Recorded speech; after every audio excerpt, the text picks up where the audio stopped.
everybody, and welcome to this segment of HCAM Sports Talk. Tom Nappi here, and today I am joined by a couple of the guys. We got Steve Watson and Jared Keene. Guys, how are you? Doing good, doing good. There you go. Good, Tom.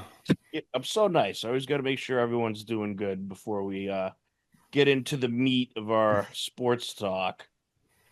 So before we get into football, which I'm sure we're going to talk plenty about that. A couple of notes that I wanted to share. Some interesting things have happened. And to start, we actually got a little video right here. And here it is. Congratulations to Braintree League heading to the World Series. And there's their welcome parade. So best of luck to Braintree. Always good to see a local team in there. That's always impressive. Little League World Series. Can't beat that. I But watched a couple of their games. They have a pretty good team. They have a pretty good team. yeah, I mean, I'd imagine to get to that point, you got to have a good team. Yeah. And also, some big news just happened that's certainly going to change my world for the better, and I'm sure many other people's worlds as well. And that big news is this: UFC and Paramount reaching a big $7.7 billion deal.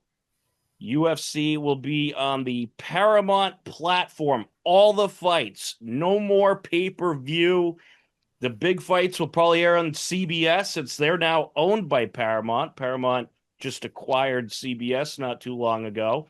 And I'm sure there'll also be fights on the Paramount streaming platform as well as perhaps the Paramount channel on cable. So what a great deal. UFC, no more pay-per-view. So glad that we don't have to pay $80 for the big fights anymore.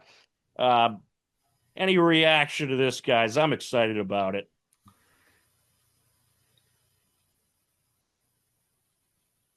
Steve, go for it. All right. Yeah, so I think this is a great deal. The pay-per-view model definitely outdated. I think that was covered in the press release that was put out. So, right now, as it stands, you have to have a subscription to ESPN Plus and then buy the pay-per-view on top of it. It's like, where does it end? There's even bars and restaurants that stopped offering the pay-per-view. And when it was the old way, just the straight pay-per-view, it's only, I think, 50 or $60. More and more bought it. The price keeps going up. And, I think that the fan base has shrunk. And, you're a professional sports entity. You want your fan base to grow. I think that could be argued with. I don't think it has shrunk. Well, I'll be very honest with you. I've probably watched like 2 fights in 5 years, and both of them were at your house. So, Well, not everybody's a fan, but I don't think it's right. shrunk. I But think the yeah, the but loyal UFC before this deal, I watched a lot more. the lo- That's my point. well, now you'll be able to watch pretty much all of them. So Right. So there you now it's go. on Paramount, and because there's gonna be some big ones. Apparently, the deal with CBS is gonna be one each quarter. They're gonna be the tentpole events, including one July 4th next Yes. year on the White House lawn, which I think is pretty awesome. I don't know who came up with that idea, but that's And look, I don't that's care legit. what side of the fence you're on. UFC at the White House, that's just awesome. Oh, and That is especially pretty on cool. July 4th when the country turns 250, you can't top that. What a great celebration. You get some of the best gladiators in the world beating each other's brains out. You got fireworks going off all over the place. It's going to be awesome. It is. Jared, are you a UFC guy? I'm actually not really a UFC guy either. But again, what I will say is, while fanship may have dropped a little bit, there's still tons of fans in the world who love UFC, and all this does is going to bring in more viewers. They want viewership.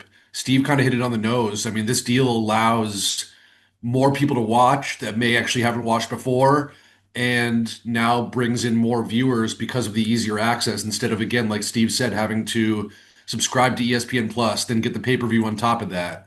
This is going to do wonders, I think, again for maybe bringing in new fans and again just ramping up viewership, which is obviously what they want. They want eyeballs, So Now, if yeah, CBS is smart when they have those Saturday NFL games, you go from the Saturday games. Actually, they have college on Saturday too, but you go from football right to UFC. How great would that be?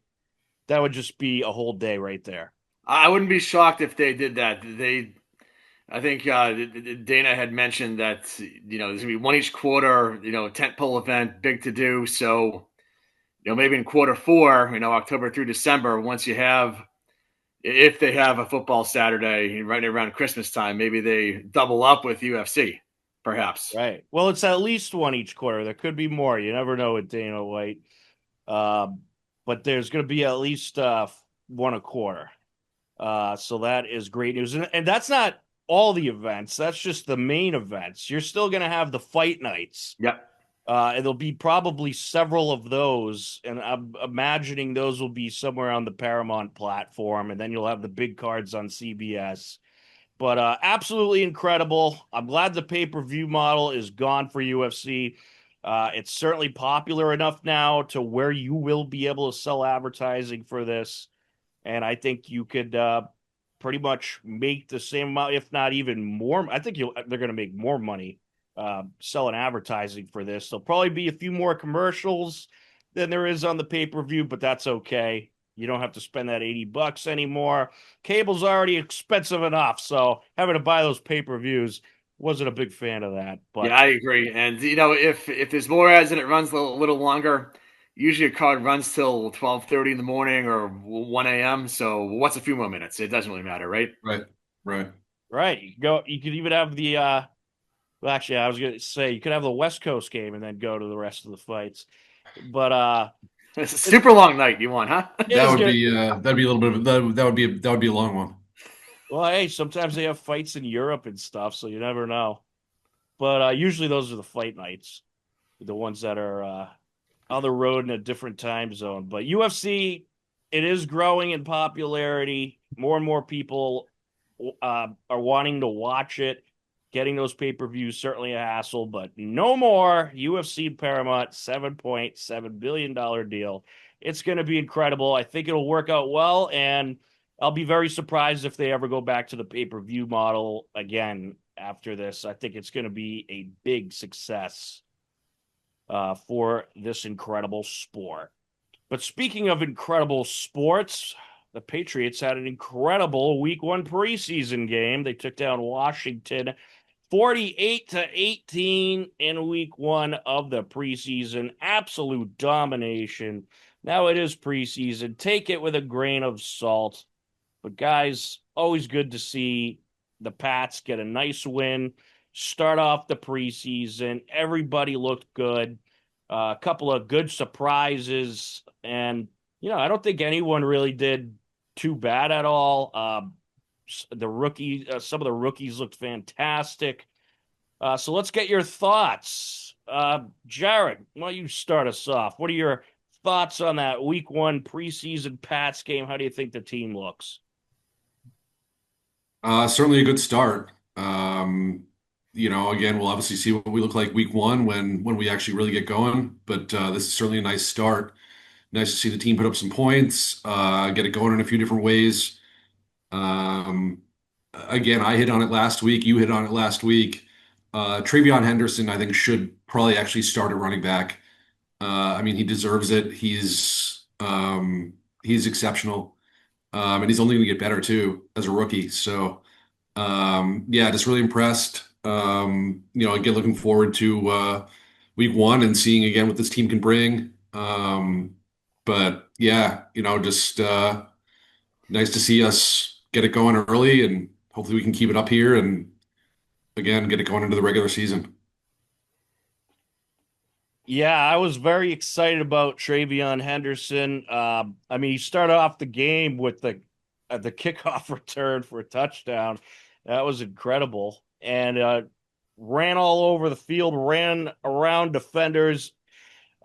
Pretty much what he did at Ohio State. I think he's going to be huge for this team. And Yeah. I told Steve while we were at the game, because Steve was nice enough to take me, that this is going to be your starting running back. I think he might not start week one, probably won't, but eventually he's going to steal that job. I think this is the best running back you got on the team. Steve, what were your thoughts? Well, first and foremost, night and day compared to the last few years. You can feel the buzz, you can feel the energy with this team. Obviously, Henderson with the electrifying return to start the game. And yeah, it's just preseason, but there's reasons to be encouraged. They played competitive, competent football, which we haven't really seen a whole lot of. Especially the last 2 years, but even going back the last 3 years or so, just a lot of stupidity, mistakes, all that stuff. Team only took 2 penalties in the game on Friday night, which is encouraging, and none in the first half. So, it just looked like a clean operation. It looked like they actually knew what they were doing out there, which is a vast improvement over what we've seen. So, yes, it's preseason. You take it with a grain of salt, but, a lot of encouraging signs. And I think it shows that whatever they're doing in training camp, whatever they've done in the offseason, those fundamental things that you can get right, that you can control, they've improved on those. Yeah, absolutely. And yeah, I mean, it's take it with a grain of salt, but you know what? You'd rather have them look good than look bad. If they look bad, you're kind of nervous about the season. But that game certainly should give you a good vibe. Now we didn't see too much of Drake May. We saw him for I think the first drive. First two. He went 3 for 5 for 12 yards. So we didn't see him too much, as expected. Usually you don't see the starting quarterback too much. We saw a good amount of Dobbs. He went 5 for 12 for 45. Nothing really impressive about him. They ran the ball a lot when he was in. But how about Ben Wooldridge? 9 for 12, 132 yards, and a touchdown. The third stringer looked pretty good in that game. Perhaps there's maybe a little competition for that second spot on that quarterback roster, but hopefully we won't need any of the backups. Yeah, you hope not. With Dobbs, you have Dobbs there, to be that veteran in the room, and he is a mobile quarterback. He can move around pretty good, so that's good. Throwing wise, like you said, nothing to write home about necessarily. Drake made the big knock on him, and Coach Vrabel touched on it a bit. Was the fumble, because that fumble there on the first offensive drive, that either needs to be thrown away to the sideline or needs to take the sack. That can't be a fumble. So, obviously, we'd rather have it happen now in preseason than when the season starts in a month. But, there's still stuff to work on with that. Well, I'll tell you what, the guy I'm going to be looking out for is Efton Chisholm III. He was good in that game. Yeah. Very good. 6 receptions, 50 yards, a touchdown, 8 targets. It was the Woodridge Chisholm combination. Maybe that's the future of the Pats right there. But he's a guy that I think if he keeps those performances up, how can you deny that guy a spot? And he's not really expected to make it, but I think if he's going to keep doing that, you got to put him on that roster. Fully agree that receiver room has a lot of competition too. So, there's a couple of guys who maybe stand out above the others, and it doesn't matter, veteran, rookie, acquired via free agency, trade, drafted, whatever. The best 5 or 6 receivers are going to be the 5 or 6 who were on the roster on September 7th. That's how it's going to be. Agreed. That's the thing I like about this preseason is there's many spots that can be won. Yep, and that's how it should be because they haven't had that. I think it's been touched on a lot. Last year was like a country club. Everyone knew which role that they were going to play. There's no competition. Very laid back. Another thing that I liked in training camp last week, I'm not sure if you had it on your topic list, but I'll broach it right now. Hey. Mike Vrabel getting involved in the fight on Wednesday. You wouldn't have seen that last year. No. So that's where it all starts. It all starts with the head coach. Did he get whacked too? I think yes. He had a pretty good scar on his face. Yeah. He did. I'm going to guess he may have gotten nicked by like one of the straps on a helmet or something. Yeah. But yeah, obviously you don't want to see a fight in training camp, but it's good to see the coach getting in there and breaking it up, because honestly, I don't think that would happen last year. Hey, you know what though? I mean, I kind of like when they fight a little bit in the preseason. They're getting that energy going. It's typical at this point when you Oh have yeah, like it shows they care. You just don't want it, spilling over into a full fledged brawl. right. But I like the intensity of this team. I think they're focused. Yep. I think they want to win. I think the mentality's right, which is something we didn't really have last year. So all is well, I would say, and I was very impressed with the O line played well. I thought they were able to run the ball quite a bit, which is something that they were really kind of missing last year. The rookie looked good. The LSU kid, what's his name? Having a mind blank. If anyone can, Campbell, Will Campbell. Campbell. Yes, he looked fantastic. I mean, obviously, it's tough to notice the O line guys when you're at the game sometimes, but looking at video of him after, he had some great blocks. And Yeah. he's a beast. That guy does not stop. He will run you over. I love that mentality. They needed that. They needed that intensity. So I'm excited for Will Campbell. I think he's going to be a huge part of the success of this offense because Yeah, something they haven't really had a guy like that on the O line in a handful of years. They've had some guys who are okay, but with Campbell, you can see, and he's still a rookie, but you can definitely see why he was drafted fourth overall. yeah, Yep. Yep. absolutely. Jared, anything you want to add to the Pats? Yeah, I think again, Steve touched on it, and I know we touched on it with Andy last show, and that's again the coaching. I think that's night and day again from last year to this year in terms of the difference in coaching, and the leadership that Mike Vrabel brings. Again, like you said, stepping into that fight, Steve.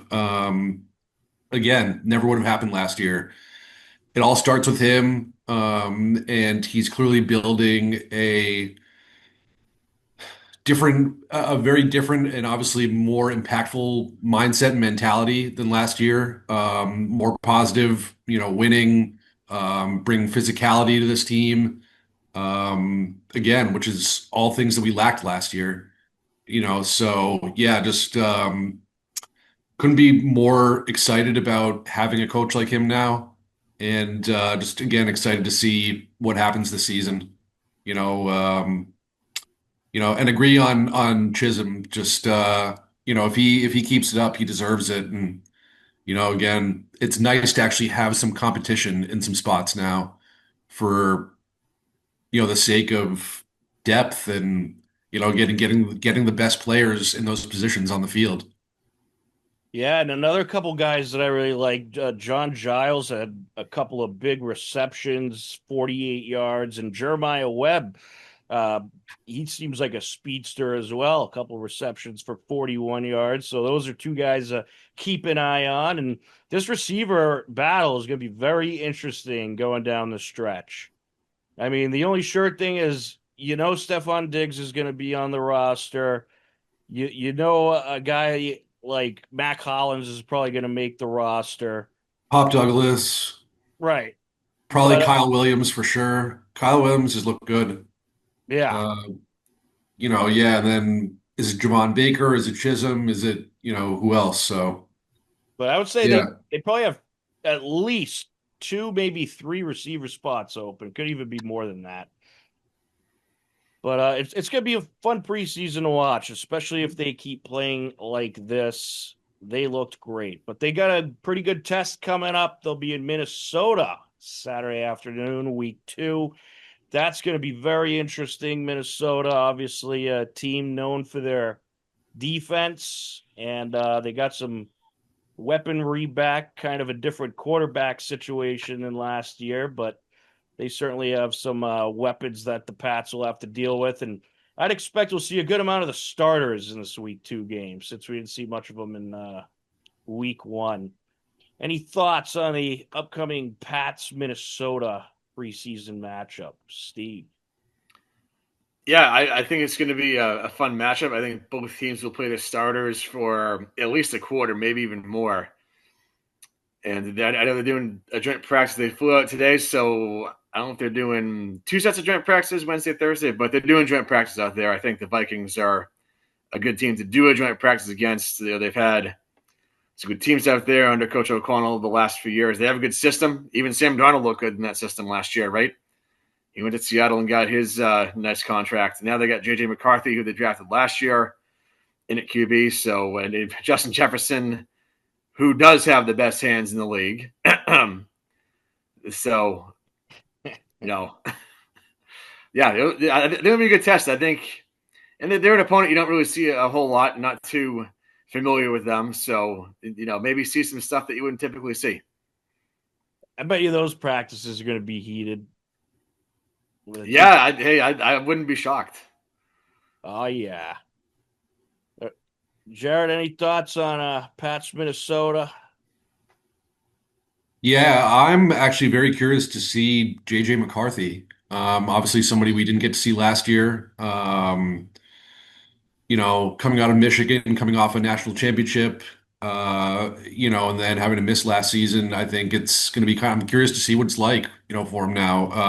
Kind of see what he's got and how he's going to kind of handle things.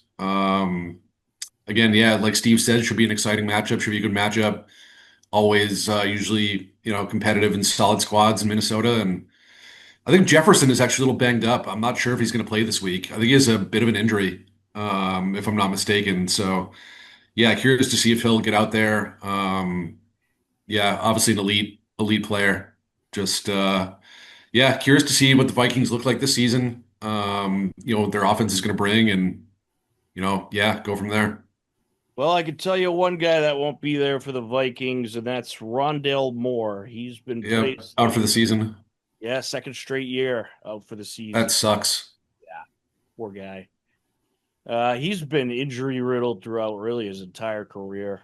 Rough go at it. And then let's see any other news here. Well, Matthew Stafford wasn't out with the other quarterbacks at practice, so maybe he's a little banged up. And Tyrod Taylor, Jets quarterback, underwent arthroscopic knee surgery and will miss the rest of the season. So already the Jets losing quarterbacks before the season even starts. Love it. Love it. Those poor Jets. Yeah, I don't feel No, bad. there's nothing poor about them. I have no sympathy. Nah, they're the most obnoxious fans in football. I mean, I remember just being at a Pats Jets game, and those Jets fans would not shut up the entire game.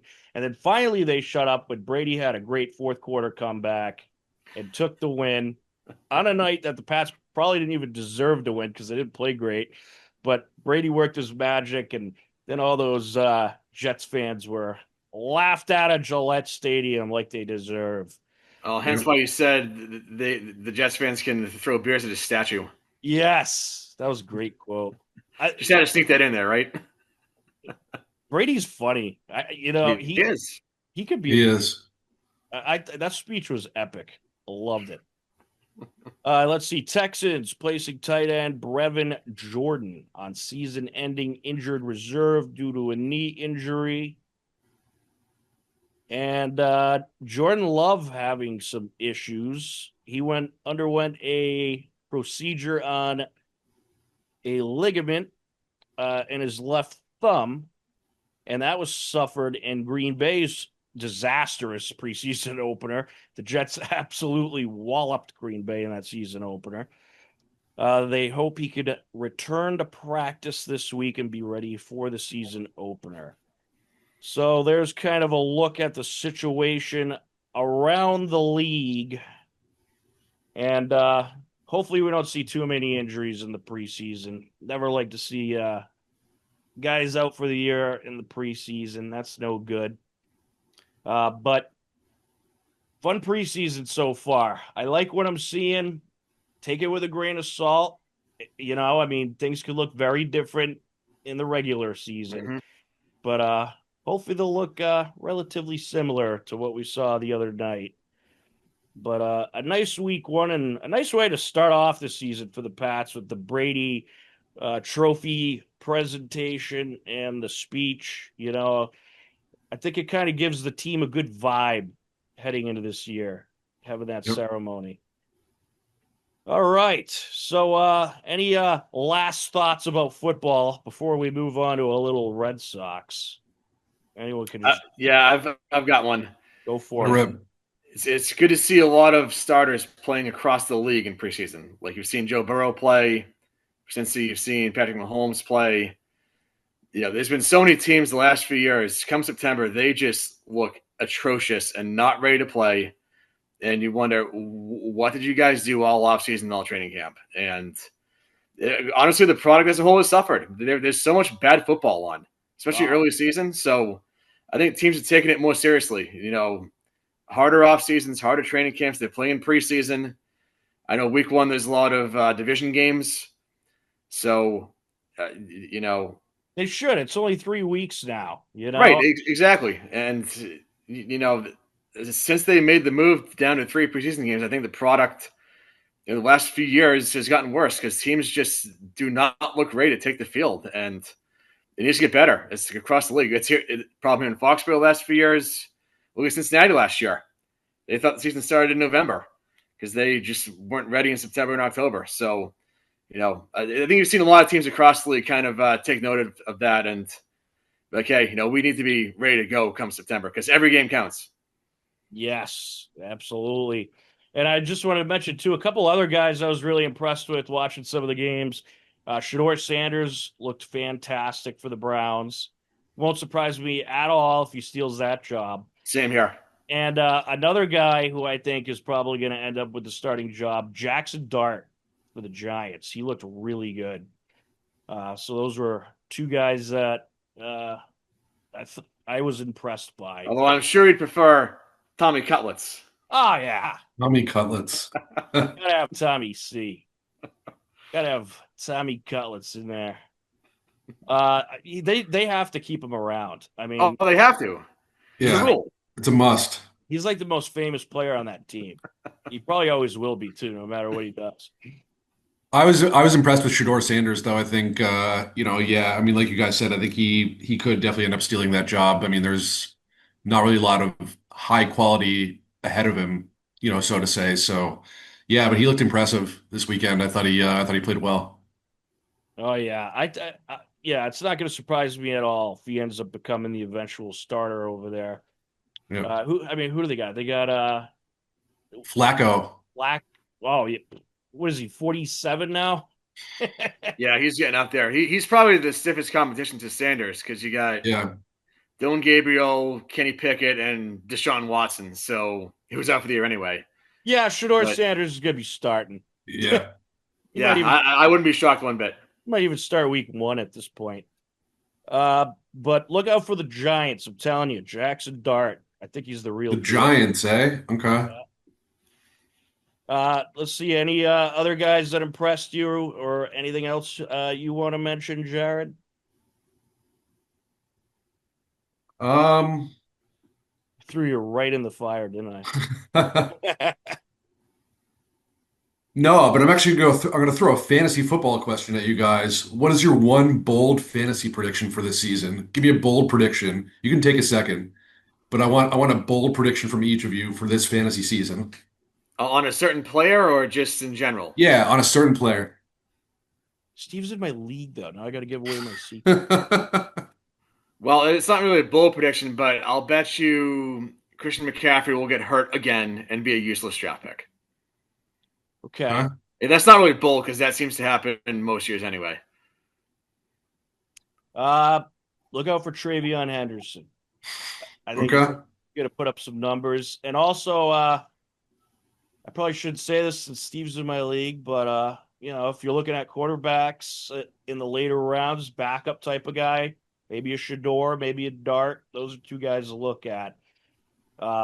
Obviously, you don't want them starting week 1 because you don't even know if any of them are going to, except maybe Shedeur with the Brown situation. But those are two guys that could possibly arise towards the middle of the season. So might be a good backup quarterback pick there. All right. So I will give you a bold prediction.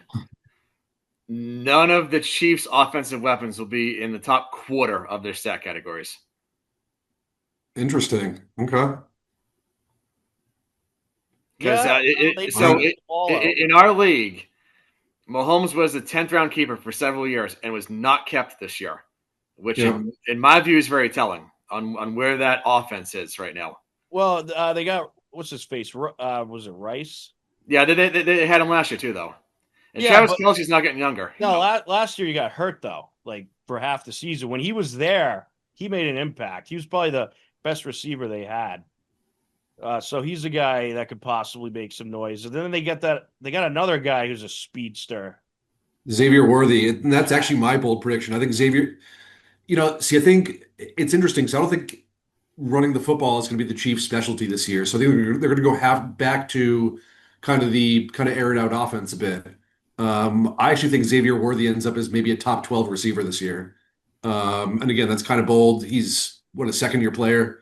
But you saw it towards the end of the last season. He showed real flashes, including in the playoffs.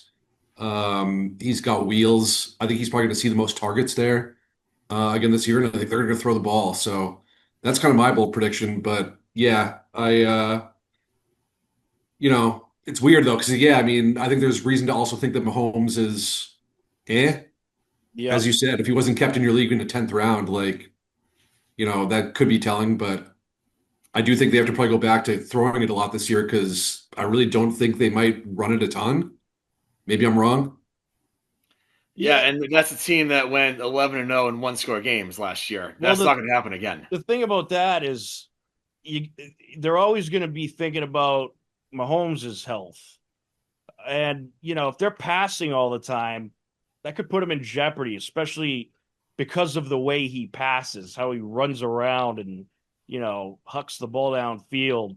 He gets out, on the wing and, in open field and is at risk because he's flying around. So, He is at risk, but sometimes actually that's where he's at his best. He makes some of the most ridiculous plays out of the pocket. that's But no, true. I hear you. He's more vulnerable, obviously, out of the pocket. So I would say they probably start off a little slow. They probably run the ball a little more in the beginning of the season, and then maybe as the season goes on, they open it up more and more. But that would be yeah, something to watch for sure.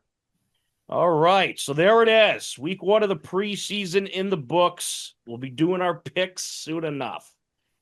It's gonna be a whole lot of fun. All right, let's talk some Red Sox. They're 65-55, 4.5 games back. I guess my thoughts about the Red Sox is I think at this point, it's a disappointment if they don't make the playoffs. I think they definitely need to find a way into the postseason. Can they go far? Probably not. I think they're lacking pitching. I like the young lineup. I mean, I think they're going to be a great team for a few years, especially if they keep, the core they got now. But I don't know if they have enough pitching, especially with the way it's performed lately. The pitching hasn't been necessarily great. But I think you got to make the playoffs. You're second place in the AL East. You're right at the top of the wild card race. No excuses. Steve, any thoughts on the Red Sox?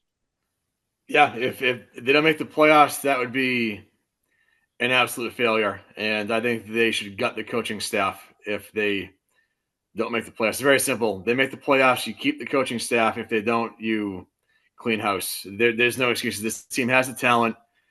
And I don't want to hear about the trade deadline, how they didn't acquire a piece of this and that. This team is good enough to make the playoffs as constructed. They have so many one-run losses. Yep. And so many of those you can pin on sloppy base running, terrible fielding, horrible decision-making by Alex Cora. If they were just a little bit better in one-run losses, they'd be in first place by several games probably. Well, Look at the run differential. I'll tell you what. Overall, in the second half of the season, it's been way better than the first half. It has. It's improved, but now they've lost 3 straight, and 2 of them one-run losses where it could have easily been a win. Yeah. Their run differentials of the current playoff teams in the AL, they're plus 83, which is the second best. So they're right there. It's a matter of avoiding those one-run losses, those close games. They could still use improvement in those. But I fully agree with you. It's playoffs or bust. There's no excuses left. And of course, the one night they finally give Crochet some runs to work with, he looked terrible. Right. Of course, probably his one of, if not his worst start out of the year. So hopefully Yep. they can rebound. And I know they've got the Yankees upcoming next weekend. So, and you Big got to take series. advantage of. Big series. Yes. You know what? It's probably the most meaningful Yankees Red Sox series in years. Yes, I agree. And surrounding Yep. that, you have games against teams who are out of the race, like Baltimore, Pittsburgh, teams like that. Those ones you got to just do your job and take advantage of those. Yep. Jared, any thoughts? Yeah. Agree with both of you guys. Have to make the playoffs. Don't make the playoffs. Got to be disappointed. And I think you definitely have to at least would consider cleaning house in the coaching staff, as Steve mentioned. Like we talked about last show, Tom, it's exciting to, have some young talent on this roster. I mean, we touched on Roman Anthony last show. What a player. Just a stud. I don't really like what Jordan Hicks is bringing out of the bullpen. He's not looked good. Um, and that's a little scary and because he can make a difference in some of these one-run games that we're losing. But he's been brutal. But yeah, again, just it gotta be, there's definitely reasons to be excited about this team. I really love what Alex Bregman has brought to this team. You got a nice mix of, again, yes, a few veterans and again some good young talent. So hopefully make the playoffs here. And again, if you don't, have to consider everything, involved again, including cleaning house. So yeah. All right, I like it. Playoffs is a must, Red Sox. They got to do it this year. It's been too long. You got the team, you got the record, you're in a good place, no excuses. All right. So before we wrap up baseball, I just want to say I got a very bold prediction. Let it rip. NLCS is going to be the Dodgers and Brewers. How bold is that, though? The Brewers are playing really good baseball right now, and the Dodgers are probably expected to get there. Yeah, but they're the Brewers. They're still the Brewers. And then, Okay. all right, I'll give you another one. AL, Detroit and the Red Sox. How about that? All right. I take that. Yeah. Okay. All right, let's hope I'm right. First time I ever picked a Boston team, so it might be my last if they completely blow it for me. No pressure there, Red Sox. No pressure. Well, time flies. We got a few minutes left for final thoughts. Jared, any final thoughts? Yes, I am excited for fantasy football this season. Again, that's obviously usually the case every season. But I've been doing a little research the last few days, checking some stuff out. And it's got me going a little bit, got the itch a little bit now. So going to be looking forward to my auction. As you guys know, I'm in a 12-team auction keeper league, half point PPR. Pretty ridiculous league. Yeah, just gonna be excited to see what I end up with this year and get it going. Looking forward to it. And obviously looking forward to talking a lot of fantasy football on the show. So yeah. Yes. Yes, we'll be doing that. We'll be in the HCAM studio in a couple of weeks, doing a couple segments and talking a whole lot of fantasy football. So that'll be fantastic. You got any keepers in your league, Jared? Yeah, I'm gonna keep Joe Burrow for 10. I think I have to. I mean, again, I think I said it last episode, Tom. I think he has a shot at NFL MVP this year. You just got to stay Again, healthy. he's playing better than he's ever played. He's an animal. I agree. Again, I'm keeping Amon-Ra St. Brown for 3, which I got 3 years ago and is probably one of the better steals I've gotten in a long time. And I'm going to try to decide between Cortland Sutton for 4 and maybe Xavier Worthy for 7. Ooh, But again, that could be a bit of a risk. So yeah, and I'm going to go from there. I have Jackson Smith and Jigba as well, but sometimes I question how many times he can get into the end zone. So I don't know. Yeah. I don't But know. definitely Burrow, definitely St. Brown, and then probably one of like Worthy or maybe Cortland Sutton. That's a tough pick. It's definitely Worthy or Sutton is your choice. Yeah. I guess I'd probably lean Worthy because he scores. I think he scores more touchdowns. But I could be wrong about that. But Sutton's the clear number one though, and he's got some good chemistry with Knicks, and they showed that again, especially into the second half of the season last year. So, and again, I got him for 4, which is a pretty good price. you know what? Just ask So, Steve who you should keep and do the opposite. That sounds about right. Steve, any final thoughts? So I actually kept Joe Burrow as well. Oh, yeah. So there's my advice. That's round 8. Brock Bowers in round 7, and Justin Jefferson round 17. So those are my keepers. Since we're all sharing our keepers here now. Did I wait, Justin mention Jefferson mine? round I 17? didn't Round mention. 17, drafted a long time ago. Who did I keep? I don't even know. I kept Diggs. I had to keep Wow. Diggs. I was going to get rid of Diggs because he didn't do much last year and he got hurt. But then he became a Patriot, and he's probably going to be the number one Patriots target. So I'm like, all right, I guess I got to keep him. Oh, you have to, yeah. And then who else did I keep? I kept. I got to think about it. I forget already. How am I forget? Oh, I know who I kept. Lad McConkey, who I think Ooh, is. Lad McConkey, nice. That's a spicy one. Yeah, I think he's going to be fantastic. I agree. He's going to I be the number agree. one target over there. I don't think there's any doubt about that. He pretty much Yeah. was last year right off the bat. So you got someone valuable when week 1 or year 1 they're the number one target. And then the other guy I kept as I look at my list here real quick. Oh yeah, I kept Baker Mayfield. Baker Mayfield, okay. Yeah, he was, believe it or not, one of the top scoring quarterbacks in fantasy football last year. I think he was in the top 5 or 6. So he put up a lot of points. So and I got him at a very low round. So it was worth it, I felt. So looking forward to it. Who would you rather have, Baker Mayfield or Pat Mahomes? Probably Mahomes. Okay. I don't know though. I think it's a tough one. It is. Yeah, that is a tough one. I'd have to look at the points. I don't know. Did Mayfield have more, Steve? Yeah. A lot of guys on the Chiefs didn't have great fantasy years last year. All right, I'd rather keep Mayfield then. Yeah.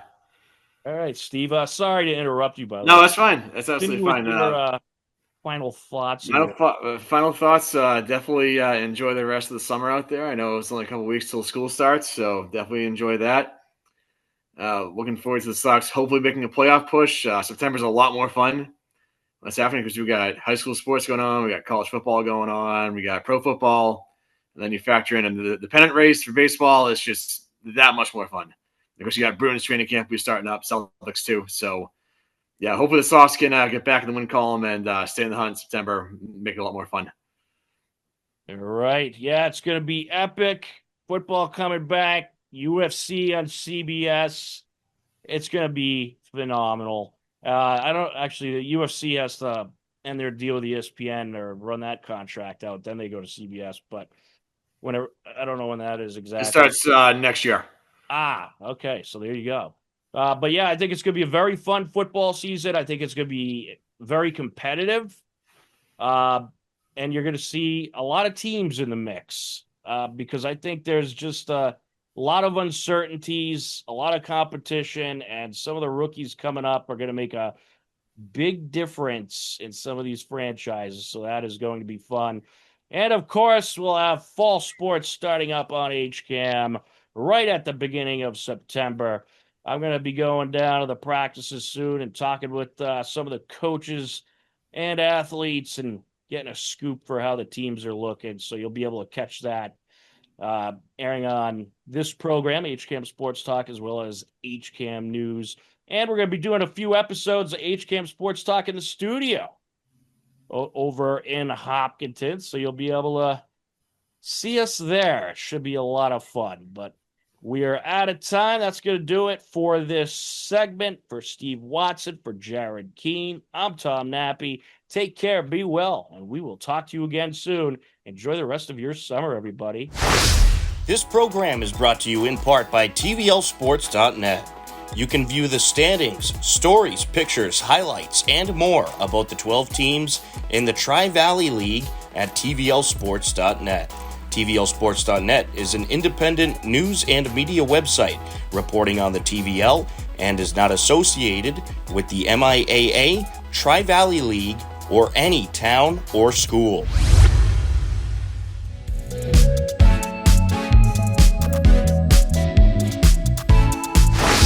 Following the Division IV state championship, the second-seeded 20-4 Medfield Warriors hosted the first-seeded 17-6 Weston Wildcats in the Division III state championship at Billerica High School. Here's a look at what happened.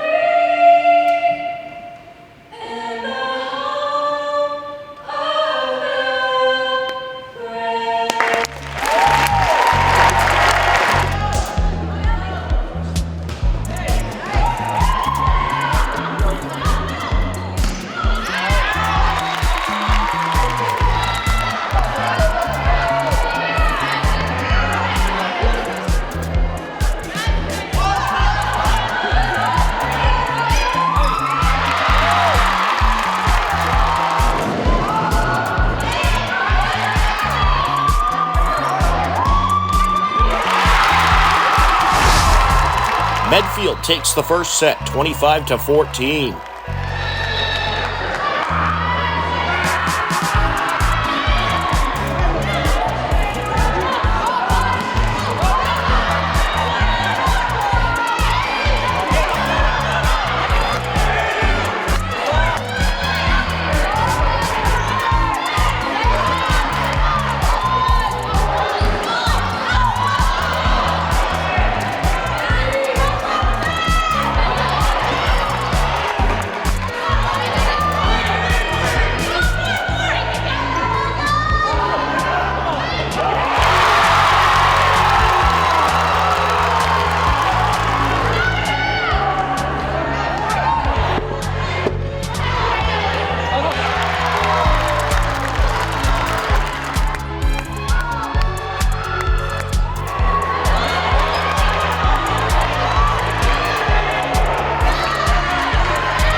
A back-and-forth second set, but Medfield prevails 25-23.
Medfield takes the third set 25-21 and claims their first state championship title since 2011.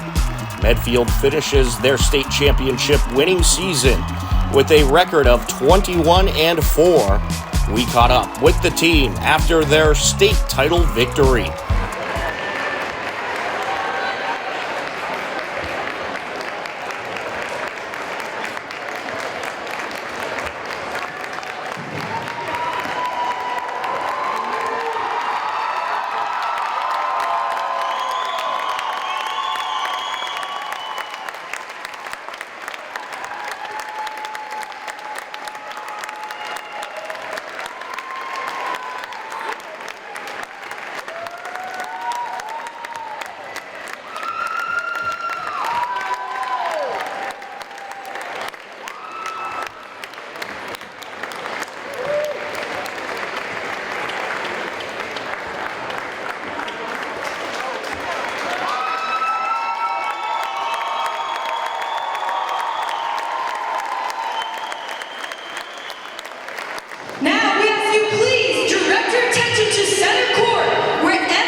How's it feel to be state champions? It feels so good!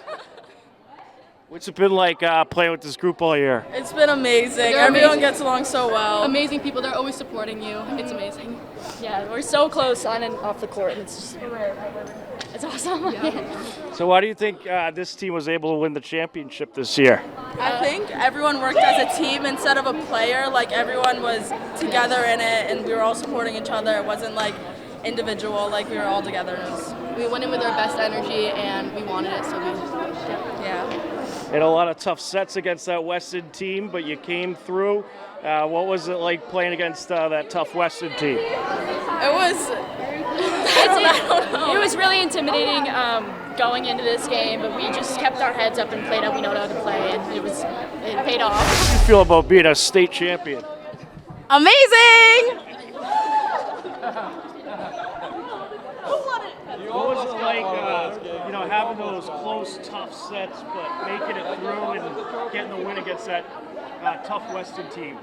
I honestly think it was a game of who wanted it more. We've lost to them so many times, and we just really, really wanted it. Like, we wanted to, almost do it for, our team last year, do it for our team this year, and we're really proud of ourselves. Yeah, I think we just brought a ton of energy today, and we played up for sure. Mm-hmm. So who's going to get to keep the trophy? I don't know. We'll see. Maybe our coach. We're really proud of him. At his age, to be a first-time head coach, it's so cool. And, we're just really proud that he was able to bring us here. So maybe he'll get to keep the trophy. This team is amazing. We are all, best friends, and I'm going to be really sad leaving. And I think we've all played together for, we played together for a while. And 4 I years think, now. Yeah, 4 years. So I think just ending it like this is the best way to end it. Definitely. You guys are, wait, am I holding the crutch or putting it down? So put it down. All right, ready? Oh, should we do second row?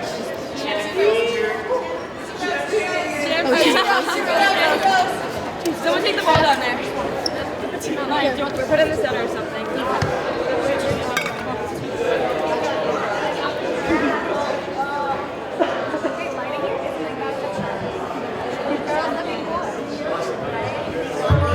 First one since 2011. Last talk, you were the youngest coach going to the championship. Yeah. and now you're a state champion. How does it feel? Incredible. Like, I have no words to say. Like, first year being a varsity head coach and then winning the chip, that's incredible. And you played a tough Weston team today. They kept it close, a lot of back and forth sets, but your team came through. What do you got to say about your team's performance today? That was like the best we ever played. We played clean. We ran our offense fast, and I don't think Weston was able to keep up. Going into this game, we didn't want Fielding to get the ball because we know what she's capable of. She's 6'5". She's going to hit the ball every down every time. So can't have that. We can't let that happen. So the more that we can keep her in the back, the more we'll be successful. And it seemed like whenever Weston started to get momentum, Lily Brodeur would go on a great service set or rack up a big point. What do you guys say about her performance? She played phenomenal. If we took stats today, like, she would have a ton of aces, probably like 15, I want to say. And also she was killing it in the front row and defense, getting those balls up, and so we can run our offense. She did amazing all around. And it's tough to win a state championship, so I say any team that does must be quite special. Yeah. What do you think makes this group so special? I think it's just chemistry. We have the chemistry, we have the energy, and going into this match, we needed the energy, especially after beating Wayland in 3. The momentum that carried into this match is really what played a big factor. All right, well, congratulations, Thank you so much.